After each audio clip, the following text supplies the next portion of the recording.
Cathy Tyson. Correct. Welcome to the Screenlately show on Choice FM UK, which is the digital version of the defunct Choice FM, which was on FM radio. So what that means is that people can listen all around the world, and then there's replays on things like SoundCloud and Twitch, which are these internet kind of radio shows where you can see the person whilst you're obviously listening to the audio, which is amazing. We are delighted to have you on the show. Thank you so much for agreeing to be here.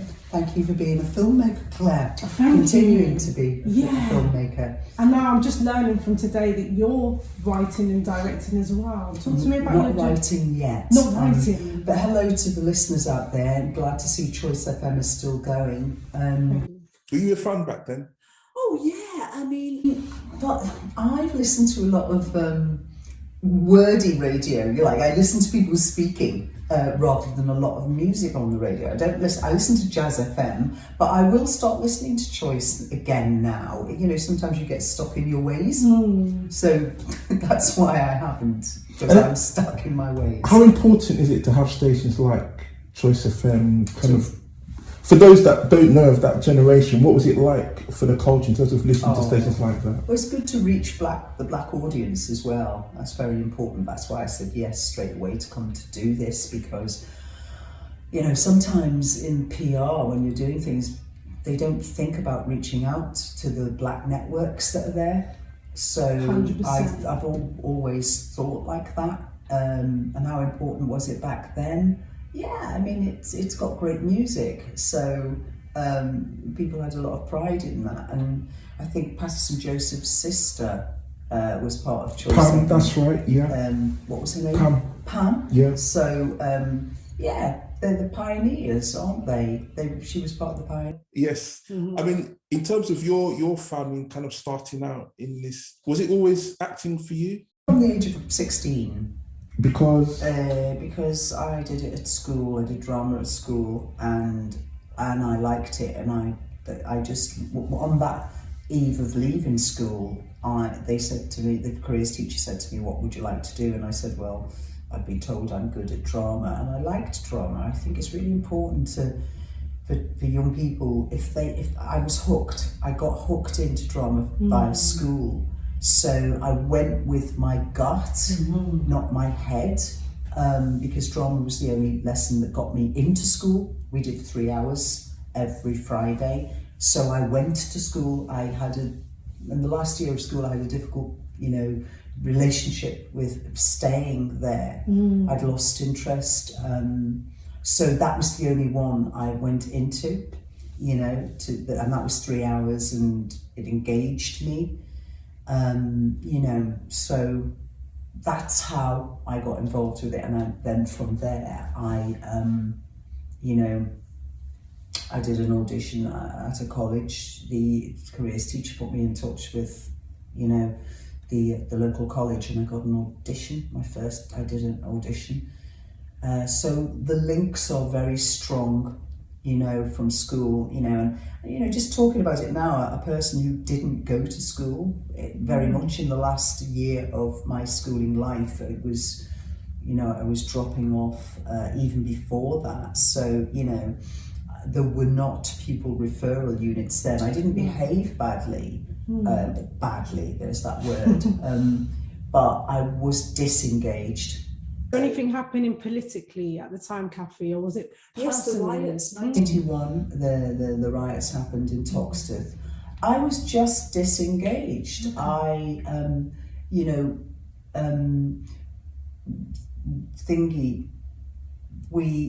the riots happened, but concentrating, when you're a teenager, I mean, my mind was taken up with trying to fit in.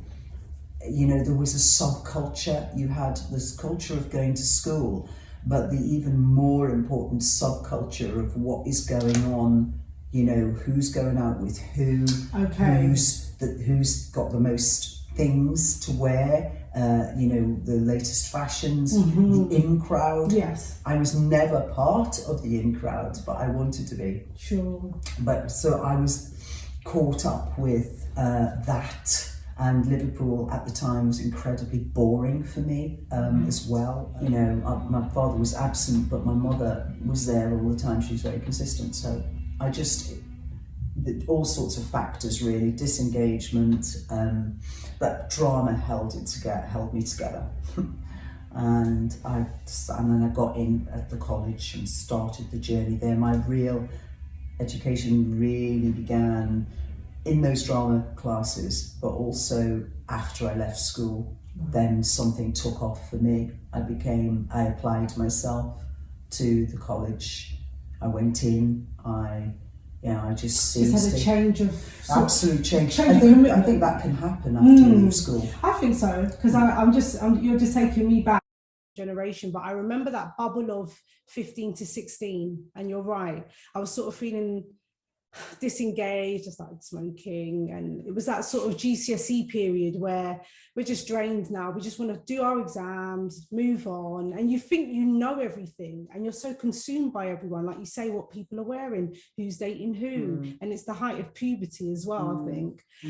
But then when I got into college, I just knuckled down, and I was like, I think I'm going to go for it now, because actually I'm closer to being an adult now, less than being a child. That sounds very noble, but mine wasn't that. Mine was, I was interested in the subject I was in, but also I didn't think I knew everything at 16. I felt very, I wanted adventure. I didn't. It was just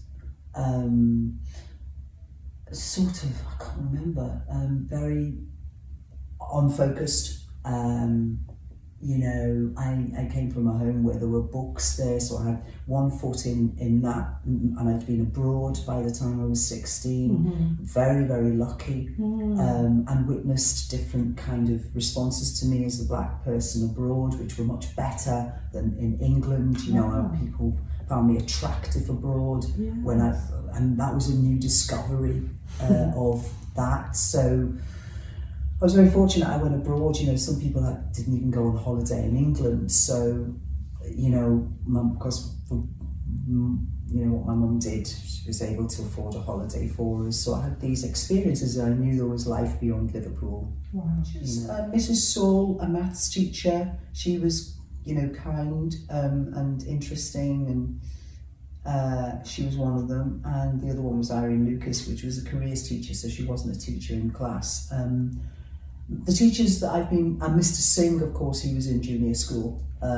He was another maths teacher who was full of passion. So it doesn't have to be, creative teachers. He stands out to me in my junior school very much. So we were very excited when we had, everybody was changed by his lesson. When it happened during the week, it was incredibly exciting. What's going to happen now? And I think what was exciting was his personality, his charisma. He'd walk into the classroom and, sort of the kids sat up in their chairs, very expectant, but not that didn't happen a lot. And I also grew up around about 4 male teachers in junior school, which is really rare.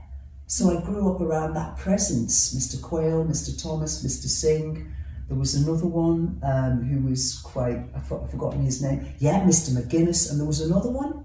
So we had that male presence there in the school. It was good to see that working.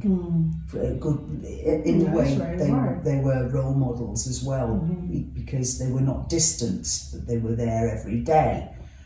We could see them in action. One was the drama teacher. I never understood a word he said. He was I couldn't understand him, but he was interesting. One was funny. So, did any of your drama teachers have any impact? Obviously, you're now world famous actress. How much of a part did they play? As I say,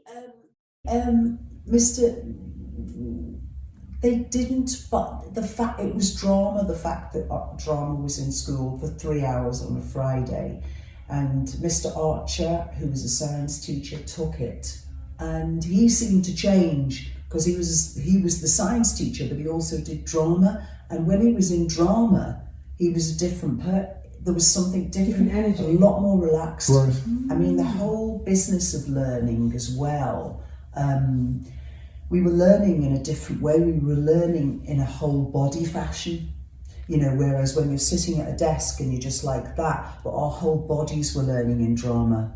It wasn't just a head thing. I'm not saying it's more dynamic, but the whole body was there, and there was a different way of learning, and it changed the way the teacher administered the class, administered the teaching than when he was in science, you know, because it's a different skills are involved. But yeah, but more teachers have affected me more since I left school. You know, my access teachers, Claire, I forgot, Patricia Sweeney, Anne Sawbridge, you know, in City Lit, and Claire, who was the creative writing teacher. They were all very, you know, very inspiring, you know, and it is a vocation. I've always known, you know, since I've been an adult, it's a vocation to teach.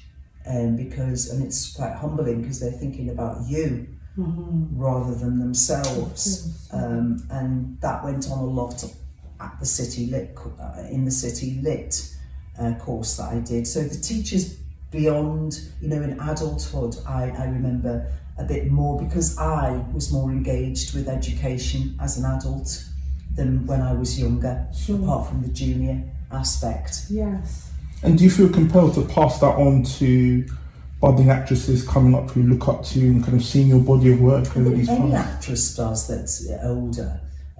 Compelled. I mean, I was with the younger ones yesterday because we're filming Horde for the BBC, and they, you know, I'm listening to them, and of course they all of them have trained and I didn't, so they know certain things. They've been through a certain system that I haven't been through, so that's quite interesting. I'm there to, you know, listen to them and give, you know, inspire confidence. If they want that.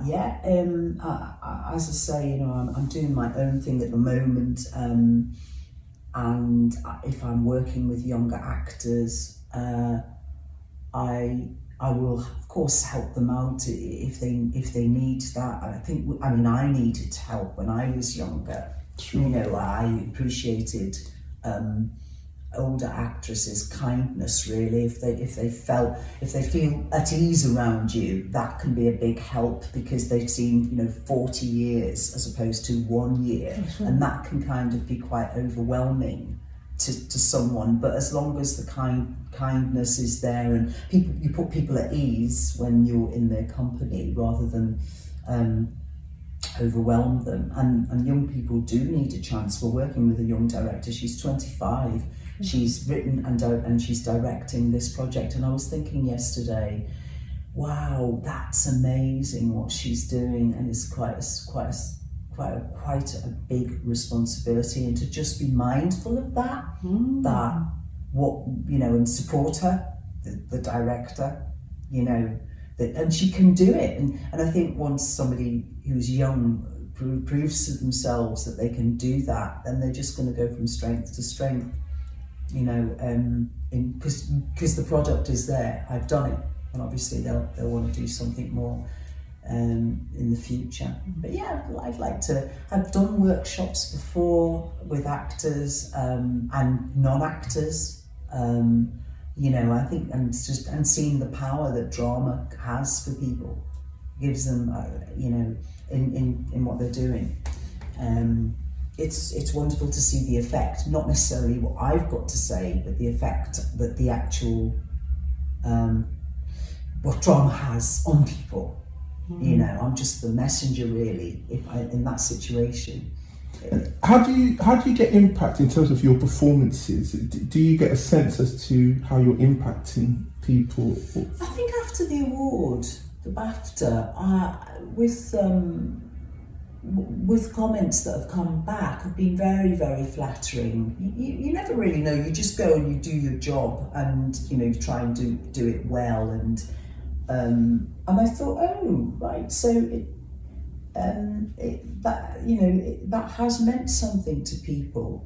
Not that I'm sitting there, wishing it would, but it's quite flattering to think that. But there's still more work to be done. How I need to push myself, I need to challenge myself, and I haven't kind of like reached it, even though I feel I've reached the pinnacle of my career, receiving the Best Supporting Actress award. That is some kind of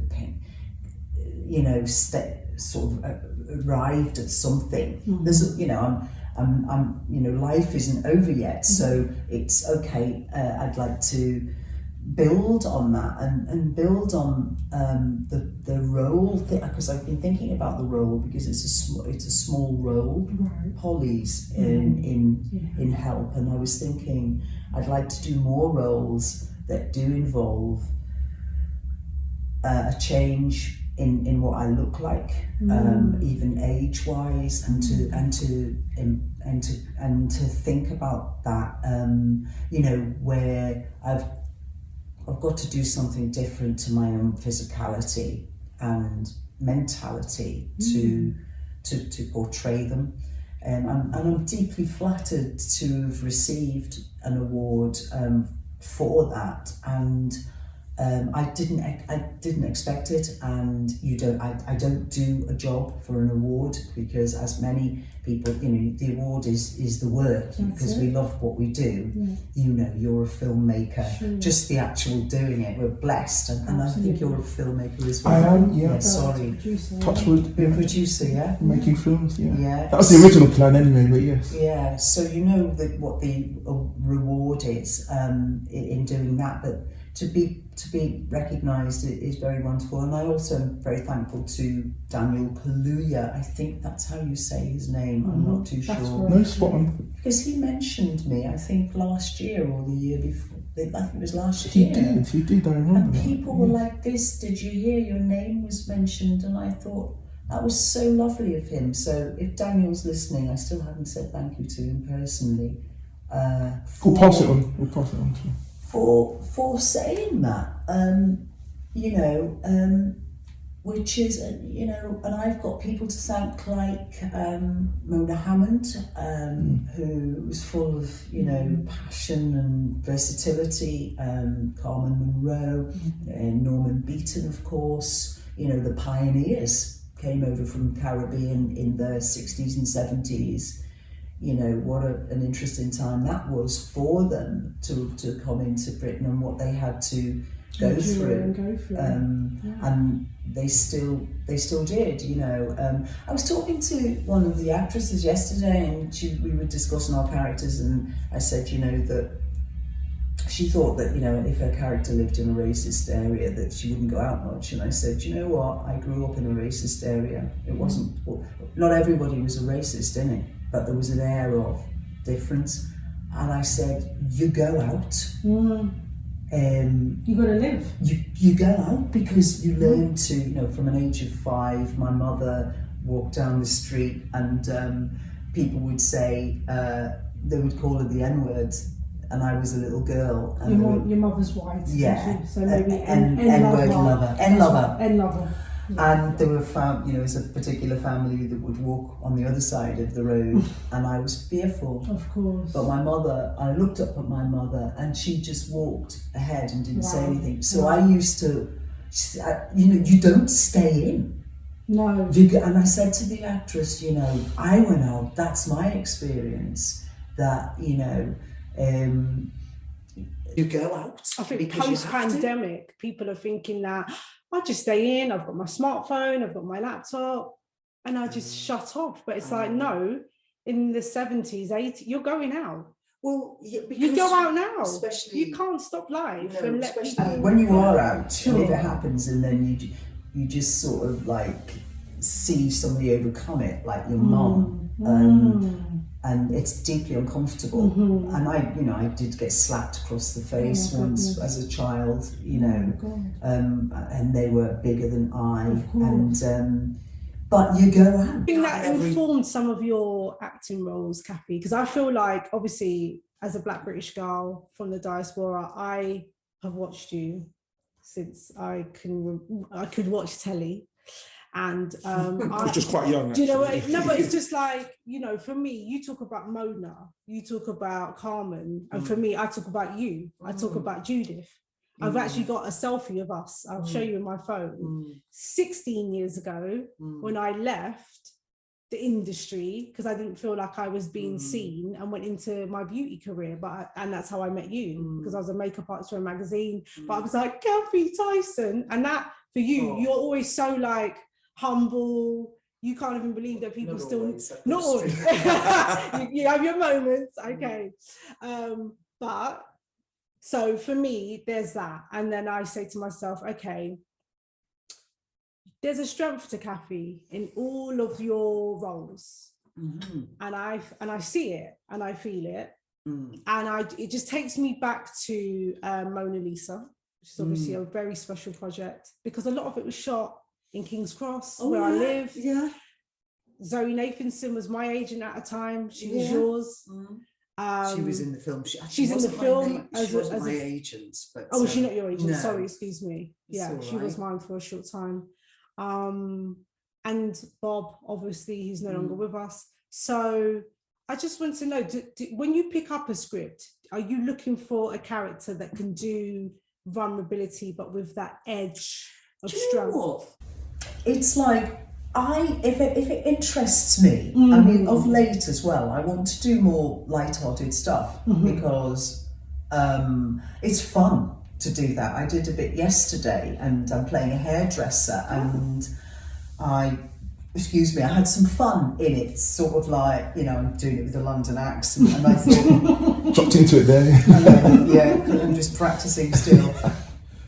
Excuse me. And so it's about trying to be open to what arrives here, rather than me sort of putting something on it, to try and be a bit flexible and, you know, to try and, you know, bring the authenticity of the character, or make something of the character, build it up, or put a backstory on it. And so of late I'm trying to obviously get something that I respect in the piece, and then hopefully just be open. I think, you know, that would be my big you know, thing to. I mean, I'm smiling because my agent, it wasn't acting, but the Masked Singer came looking for me, and my agents didn't like that idea of it at all. All of them, and I, you know, I'm not really into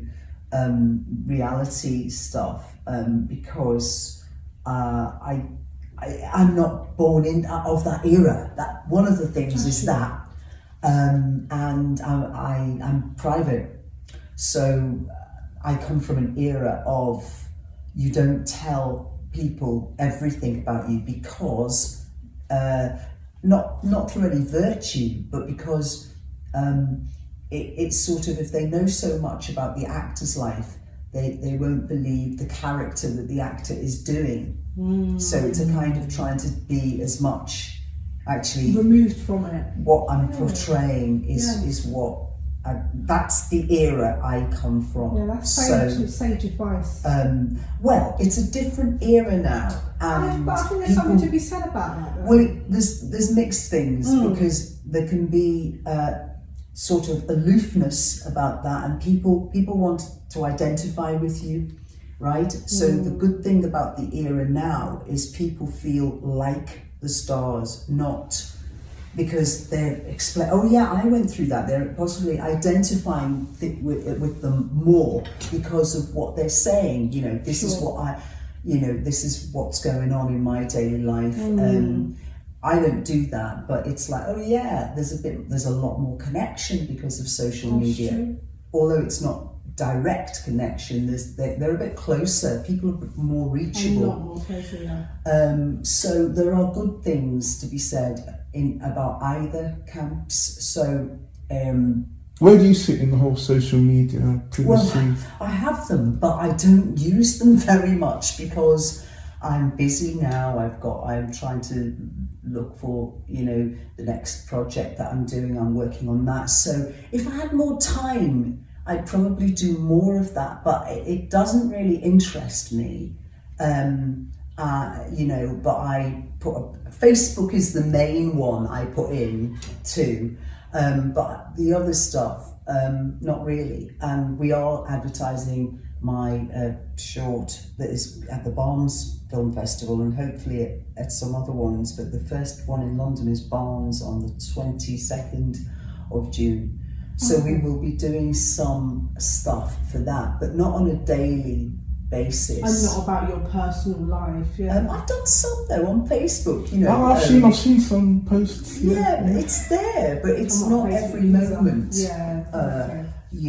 Because I've been busy of late, and but I do look and read on Facebook, But yeah, I just. I think I've got a lot of friends, so I can talk to them if I want to. I'm very blessed. I don't have to kind of reach out through Facebook, and some people may feel they have to, and I can understand that. But yeah, that's where I sit with it really. I use it, but not. There seems to be very few hours in the day really, so. Tell me about it. Back to music. You talked about the Masked Singer there. Would you say? Oh yeah. Are you trying to ignore that one? No, I wasn't. I was thinking I'd forgotten what I was talking about. But I thought, would I be? My partner said to me as well. No, I can imagine. I mean, instinctively, I'm like a no to that. But then it can sound a bit snobby because a lot of people watch stuff. It's popular entertainment, and I've tended to veer away from popular entertainment because A, it's not acting, and B, and it would take me away because doing something like the Masked Singer, they didn't come for me, but they were starting to talk possibilities of that. Right. That would take me away from a job. And true. I've got enough money. I don't need to do the Masked Singer. It's like the first port of call is my job. And what in your craft and what you love. What I love, Yeah. And if I missed out, and also being myself in that, and it's I probably have fun, I think, but I don't watch the programme either, so I don't know anything about it apart from people in a funny suit with a hat. Yeah, I think I've seen some clips of it, but I don't know the full spectrum of the show. So just taking it to the BAFTAs on Sunday, you talk about popular entertainment. Obviously, a lot of the winners at the weekend were popular shows, a lot of drama, factual stuff. Were there any particular highlights for you from the other people that won? Well, Big Zoo, his personality was wonderful. I just loved where he came from. And then there was a comedian, I've forgotten her name, I think it was about Amy or something it was called. She was called, her speech was interesting. Sad for It's a Sin and not getting anything there, but they won Best Director at the BAFTA Craft Awards. Right. So I've started watching that now because I haven't. I saw a few episodes. What did you think? Oh yeah, it was very, very incredible. brave. Yeah, really brave. It just made me want to watch more stuff because there's so much out there. The documentary, the Afghanistan documentary, I thought, I'd like to watch that. So hopefully I'll just, get on with watching. I've got to. Yes, there's loads of black actresses, and they've all got their names, African names as well. How does it feel to see the kind of prominence? Because obviously, when you started that, it wasn't quite as widespread. It's great, isn't it? I think there's still more to do. Like putting people, like two roles for women, especially women, in things, But I there's definitely a difference in the industry. It's just great. So 40 years next year I'll have been in the business, so charting that change over 40 years has been, you know, it's there, I've seen it.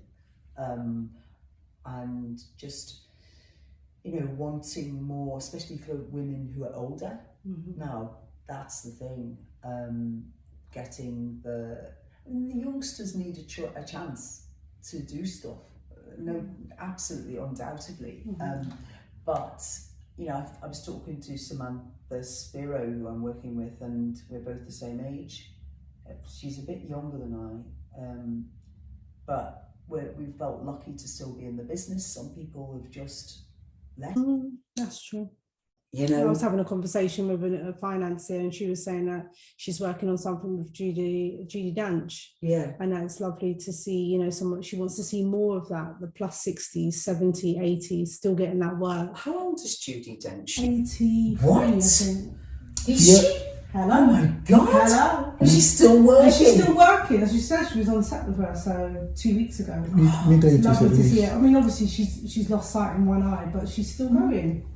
You know, she's beautiful, you know, facially. She's still gorgeous. She's got a lovely heart as well. Okay, I've Judy not met her. Dench. Yeah. She's a team player. Oh, nice. You know, she likes to play, you know, so bless her. My God, I hope I'm acting till that time as well. I was going to ask too, you don't see yourself retiring anytime soon? No, I like it, fortunately. I mean, I do like the countryside, so I do see myself eventually leaving London to live by the sea. But at the moment, no. Especially as the new thing I'm doing with the filming now. I've got Lillian coming out in this year and doing festival rounds, and then we are working on the second short anyway. Hopefully that will be done by the end of the... I'm busy directing now. How are you finding it sitting in the director's chair? Well, you make it from start, don't you? I never want to forget my acting roots. So I'm balancing that, keeping that in mind. But it's very, you know, you have to start things from the beginning, because I blend into a producer as well as being a director. But I had a producer for my last film, but this one at the moment I'm doing the two. So seeing it come together is exciting, you know, building the blocks, getting the locations in, securing them. I think we've secured all of ours now. So it's just a different, you know, there's a lot of admin, there's a lot of what can feel like uncreative work, because it's organisational stuff that needs to be done. But it's great because it gives you agency. You're going, okay, yes, this is what I want, and asking for things is, you know, if things can happen. Making things happen is very exciting. 100%. You know, to try and make them happen, and developing my vision as a director. That's what I'm trying to do now, because I've got so much to learn. You know, and I'm just at the beginning of my journey in that area, I feel. So it's exciting but it's a commitment, you know. Once I feel as if I never stop working, because when I do my acting, there's that, but then there's, right, okay, now I've got two jobs. So now I'll have, as you probably are aware yourselves. Yes. So now I've got to tend to that. Yeah, it's never ending.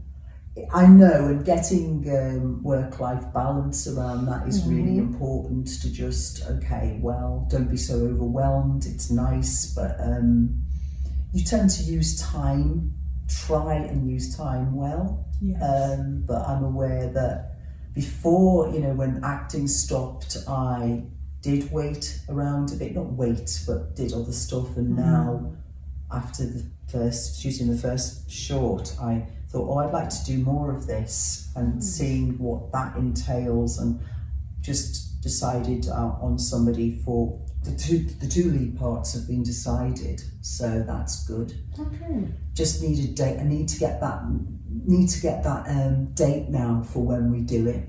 That's the thing.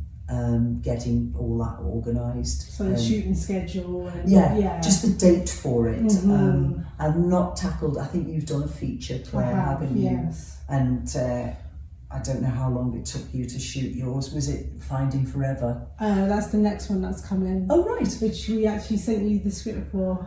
And you've done it? No, we've not done it. Oh, but you've got a poster there, haven't yeah, you? yeah. That's just a mock. That was for our investors, yeah, because we have lots of meetings. I've shot No Shade. That's right. And that's what That's not a feature, is it? That is a They're all feature. features. Yeah, they're all features. Absolutely marvellous. Yeah. That's the one I'm shooting at the moment. That's a documentary. You're shooting it at the moment in London. Yeah. Yeah. Are you into boxing? Not watching it totally. Why? So the picture in the background on the right is Joe Joyce, the heavyweight boxer, Yeah. and on the left As is a baby. As a yes, baby, yeah. and to the left is his mother, Marvel, who is blind. But if you met her, you'd never know that she's actually blind. Oh, he was brought up by a blind mother. Yeah. She's So- the first black woman to successfully climb Kilimanjaro, as well as being blind. Oh my God. Her She's story's an incredible. inspiration. So So is it about her or him? It's about her. it's about her. Oh, right. So, And she lives in London? yep, south of the river, Putney. So how far are you down the road on your documentary? We're in post production at the How moment. are you? Yeah. And so is it you're going to put it to festivals? Festivals, yeah, potentially broadcasters. So we've got a few more interviews. I've got one lined up with Frank Warren, big boxing promoter, and then festivals, and then hopefully it will be somewhere on a broadcaster. Because Channel 4 have just committed to sort of giving money, haven't they, to documentaries? They all have, yeah. Channel 4, ITV, I know, ring fenced some funds, and just the other day I read about Warner Brothers Discovery. So they're all kind of pitching for black content, which is always good. And That's good. yeah, we're all here for it. You're a director now, so I'm sure you're going to I tap in. have pitched to some people. Yeah. Well, not pitched. I've just spoken to them about an idea. Well, I've emailed them, so it'd be really nice to talk to them about that. It's very satisfying to give others work as well. Yes, yes. You know, if I'm able to, other actors, Absolutely. Yeah. I'm trying to do the two. You're doing it. You're not trying. try- You said you're doing BBC, I'm doing and then you're BBC directing Awards. your second short. True, Come on. yeah. Hopefully, you're doing well, it. with this year, it will happen this year. But yeah, I don't want to forget about acting because that's what I got the BAFTA for as No, well. everyone And knows it's Cathy like, Tyson, the actress. You know, I You know. just thought, there's still a lot of enjoyment I get out of it, and if I can do the two, I'm very, I want to do that. You will. You are. BAFTA award-winning actress Cathy Tyson, thank you very much for your time today. We're so grateful to have you on our show. Thank you very much. It's so gorgeous. Okay, I want to know what that medal is on your breast. Oh, this? Yes. So this is the MBE that I got from Prince Charles 2 years ago now. Gosh, what was it for? So it's for services to the ethnic film industry in the UK. I'm the only person in the UK to receive an MBE for that Oh my title. God. I looked at it and I thought that there's some importance there. Well, we knew you were coming, so I thought I'll make the effort Isn't today. that lovely? Yeah, no, it's a Yeah. proud moment, yeah. Yes. But like you, the work's just beginning. You know, Yeah. I've been plugging away for 20 years. So before Buff, there was BFM with Menelik Shabazz, who without him, I wouldn't be... Buff as well. No, It's thank you. such a predominantly really good film festival, It's a isn't it? beautiful Tweet festival. at Screenlately. Text us in the studio on WhatsApp 07548 806 927. The Screenlately Show on Choice FM UK.